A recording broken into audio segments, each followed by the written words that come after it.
नमस्कार, मैं अशोक प्रियदर्शी। आज हम बिहार के सर्वाधिक चर्चित लोकसभा सीट पाटलिपुत्र का एनालिसिस करने वाले हैं। आज की रिपोर्ट में हम बताने की कोशिश करेंगे कि निवर्तमान सांसद रामकृपाल यादव पाटलिपुत्र से जीत का हैट्रिक लगाएंगे या हार का सामना करेंगे। हम बताएंगे कि राजद प्रमुख लालू प्रसाद यादव की बेटी मीसा भारती रामकृपाल यादव की जीत की हैट्रिक लगाने से रोकेंगी या फिर हार की हैट्रिक लगाएंगी। पाटलिपुत्र संसदीय क्षेत्र बिहार की राजधानी पटना जिले का एक संसदीय क्षेत्र है। पहले पटना नाम से संसदीय क्षेत्र था, लेकिन 2008 के नए परिसीमन के बाद पटना को दो भागों में विभक्त किया गया, एक पटना साहिब और दूसरा पाटलिपुत्र। पाटलिपुत्र का अधिकांश क्षेत्र ग्रामीण है। पाटलिपुत्र संसदीय क्षेत्र में 3 जिले के 6 विधानसभा क्षेत्र शामिल है। इस क्षेत्र में पटना जिले का फुलवारी, दानापुर और विक्रम, जबकि जहानाबाद जिले का मसौढ़ी तथा आरा जिले का पालीगंज और मनेर विधानसभा क्षेत्र शामिल है। दलीय आधार पर देखें तो मनेर, दानापुर और मसौढ़ी में राजद का कब्जा है, वहीं पालीगंज और फुलवारी शरीफ में भाकपा माले का, जबकि विक्रम सीट पर कांग्रेस का। हालांकि जनवरी 2024 में नीतीश सरकार के विश्वास मत के दौरान कांग्रेस विधायक सिद्धार्थ सौरभ एनडीए के समर्थन में आ गए थे। फिर भी पाटलिपुत्र संसदीय क्षेत्र के 6 में से 5 विधानसभा क्षेत्र में महागठबंधन का कब्जा है। जातीय आधार पर पाटलिपुत्र संसदीय क्षेत्र में सर्वाधिक आबादी यादव की है। इसके अलावा भूमिहार और कुर्मी कुशवाहा की अच्छी आबादी है। अति पिछड़ा, दलित और मुस्लिम की आबादी भी ठीक ठाक है। 2024 के लोकसभा चुनाव में पाटलिपुत्र संसदीय क्षेत्र से एनडीए की ओर से बीजेपी के रामकृपाल यादव हैं, जबकि महागठबंधन की ओर से राजद प्रमुख लालू प्रसाद यादव की बेटी मीसा भारती। पाटलिपुत्र से रामकृपाल यादव 2 दफा निर्वाचित हो चुके हैं, जबकि मीसा भारती 2 दफा हार चुकी हैं। यह तीसरा अवसर है जब रामकृपाल यादव और मीसा भारती फिर आमने सामने हैं। मीसा भारती राज्यसभा सदस्य हैं और एमबीबीएस की पढ़ाई की हुई है। देखें तो नए परिसीमन में गठित पाटलिपुत्र सीट पर काबिज होना लालू प्रसाद के लिए एक बड़ी चुनौती रही है, क्योंकि इस सीट पर एक दफा रंजन प्रसाद यादव से लालू यादव खुद और 2 दफा रामकृपाल यादव से मीसा भारती पराजित हो चुकी हैं। ताजुब की बाप और बेटी पराजित भी उनसे होते रहे हैं जो कभी लालू प्रसाद के सबसे बड़े सिपह सलाहकार और राजदार थे। रामकृपाल जहां लालू प्रसाद के हनुमान कहे जाते थे, वहीं 1996 में लालू यादव जब चारा घोटाले में जेल गए थे तब रंजन यादव को प्रॉक्सी सीएम कहा जाता था।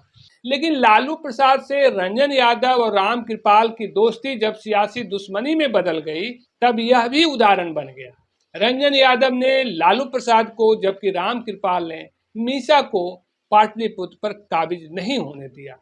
बता दें कि 2009 में रंजन यादव राजद से नाता तोड़कर नीतीश कुमार के जदयू में शामिल हो गए थे। इसके बाद रंजन यादव ने 23,541 मतों के अंतर से राजद प्रमुख लालू यादव को पराजित किया था। इसी तरह 2014 में रामकृपाल यादव राजद से नाता तोड़कर बीजेपी से चुनाव लड़े थे। तब रामकृपाल यादव ने 40,322 मतों के अंतर से मीसा भारती को पराजित किया था। दोबारा 2019 में भी रामकृपाल यादव ने 39,321 मतों के अंतर से मीसा भारती को पराजित किया। देखें तो दोस्ती जब सियासी दुश्मनी में तब्दील हो गई, तब पिछले 3 चुनावों में मुकाबला कांटे का हो गया। जीत हार का मार्जिन बहुत कम का रह गया। लेकिन सवाल यह है कि लालू यादव जैसे मजबूत सियासी पृष्ठभूमि से आने वाली मीसा भारती चुनाव क्यों हार जाती है, जबकि लालू प्रसाद के सहयोगी रहे साधारण पृष्ठभूमि से आने वाले रामकृपाल यादव चुनाव क्यों जीत जाते हैं। दरअसल मीसा की सबसे बड़ी पहचान लालू प्रसाद के बेटी के तौर पर है। मीसा से पब्लिक कनेक्शन का अभाव हार की बड़ी वजह बताई जा रही है। दूसरी तरफ रामकृपाल यादव 2 कारणों से लालू परिवार को परास्त करते रहे हैं। पहला, एनडीए का सियासी समीकरण, और दूसरा, जनता के बीच गहरा ताल्लुकात। जैसा कि स्थानीय लोग बताते हैं कि रामकृपाल यादव क्षेत्र के लोगों के बीच सामाजिक समारोह के अलावा सुख दुख में शामिल होते रहते हैं। रामकृपाल यादव का पब्लिक कनेक्शन अच्छा है यही कारण है कि गैर एनडीए के वोटर्स का भी थोड़ा बहुत साथ मिल जाता है। सबसे बड़ी बात कि रामकृपाल यादव पुराने राजनीतिक रहे हैं। रामकृपाल की राजनीतिक कैरियर की शुरुआत 1977 के छात्र आंदोलन से हुई। परिसीमन के पहले जब पटना लोकसभा क्षेत्र था तब रामकृपाल यादव 3 बार सांसद रह चुके हैं। 1993, 1996 में जनता दल से और 2004 में राजद से, जबकि 2010 में राजद कोटे से राज्यसभा भी जा चुके हैं। 2014 में पाटलिपुत्र लोकसभा सीट से मीसा भारती को टिकट दिए जाने की प्रतिक्रिया में रामकृपाल यादव ने राजद से नाता तोड़कर बीजेपी का दामन थाम लिए थे। इस सीट पर जीत के बाद रामकृपाल यादव को केंद्र सरकार में मंत्री भी बनाया गया था। 2019 के चुनाव में जब दोबारा मंत्री नहीं बनाया गया तब ऐसा कहा जाने लगा कि पार्टी में कद घट गया है। यह भी चर्चा होने लगी थी कि 2024 में रामकृपाल यादव की टिकट कट सकती है, लेकिन बीजेपी ने रामकृपाल यादव को टिकट देकर चर्चाओं को खारिज कर दिया और तीसरी दफा मैदान में है।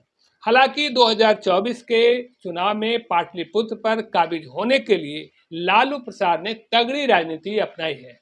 सबसे पहले लालू प्रसाद ने अपने पुराने सहयोगी रंजन यादव से हाथ मिलाया और उन्हें फिर से राजद में वापसी कराई। दूसरी बात यह है कि टिकट वितरण में महागठबंधन खासकर राजद में कोयरी जाति को तवज्जो दिए जाने के पीछे भी पाटलिपुत्र सीट पर काबिज किए जाने की रणनीति से जोड़कर देखा जा रहा है, क्योंकि यहाँ कोयरी जाति की अच्छी आबादी है। इतना ही नहीं, कांग्रेस के मौजूदा विधायक सिद्धार्थ सौरभ नीतीश कुमार के विश्वास मत के दौरान एनडीए के तरफ चले गए थे, जिसकी भरपाई के लिए कांग्रेस के जरिए बीजेपी के पूर्व विधायक अनिल शर्मा को कांग्रेस में शामिल कराया गया। यही नहीं, पाटलिपुत्र संसदीय क्षेत्र में मीसा का ससुराल है। इस दफा मीसा भारती भावनात्मक मुद्दों का सहारा ले रही हैं। वह खुद को पाटलिपुत्र की बहू बताकर और महिलाओं के बीच आंचल फैलाकर वोट की मार्मिक अपील कर रही हैं। इसके अलावा मीसा भारती महंगाई, बेरोजगारी, पाटलिपुत्र में विकास कार्यों की अनदेखी, नीतीश कुमार के पाला बदलने और भाजपा की ओर से युवाओं की समस्याओं को नजरअंदाज किए जाने के मुद्दे को उठाती रही है। दूसरी तरफ रामकृपाल यादव लालू प्रसाद के परिवारवाद, भ्रष्टाचार और अपराध के मुद्दे को उठाते रहे हैं।